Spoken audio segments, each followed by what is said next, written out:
When I look at other CBO scholars, I see youthful, inspiring leaders. I see my family. I see the future of this community, and I see future mentors.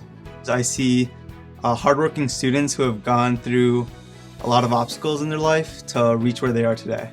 I knew I wanted to go to college, but I didn't really know how to do it. I've always been someone that wants to help people, which is why I was always in community service. And then even at doctor's offices, if someone couldn't understand the forms, I'd be like, do you need help with that?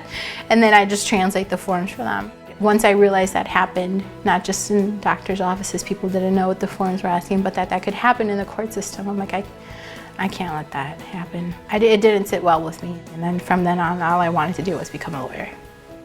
When I agreed to be her mentor, we immediately set up a date to have coffee, and being together for 15 minutes really was a stretch. She told me a little bit about herself, but she was a 17-year-old girl and I was just an awkward adult. My first thought when I was told I was going to have a mentor was, oh great, another grown-up to like report to, and that's going to check up on me. And I'm like, I have my parents for that. As I got to know Bonnie, it was not another grown-up, it was another friend that just happened to know the answers to everything, it seemed.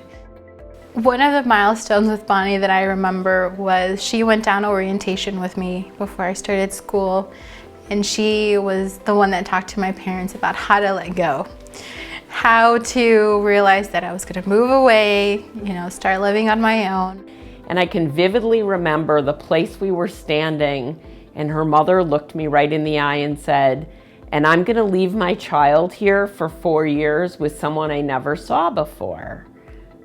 And then I fast forward to her graduation, and we walked around campus and, took different pictures in different locations. And I remember coming to the point by a fountain where we stood that day 4 years prior, and her mother looked at me and she said, "Isn't this a wonderful place?" And I remember she's right there next to my parents and taking pictures, calling my name to turn this way, to turn that way. And the procession in, I could hear Bonnie. When I called her to tell her I got accepted into law school, she reacted exactly like my parents do. She started yelling and crying and cheering. If Bonnie was here, I would tell her, thank you for an amazing 8 years. And who knows what's gonna happen next, but it's really good to know she's gonna be there. I think the way CBO prepared me for my career is just kind of putting me on the spot and having me talk.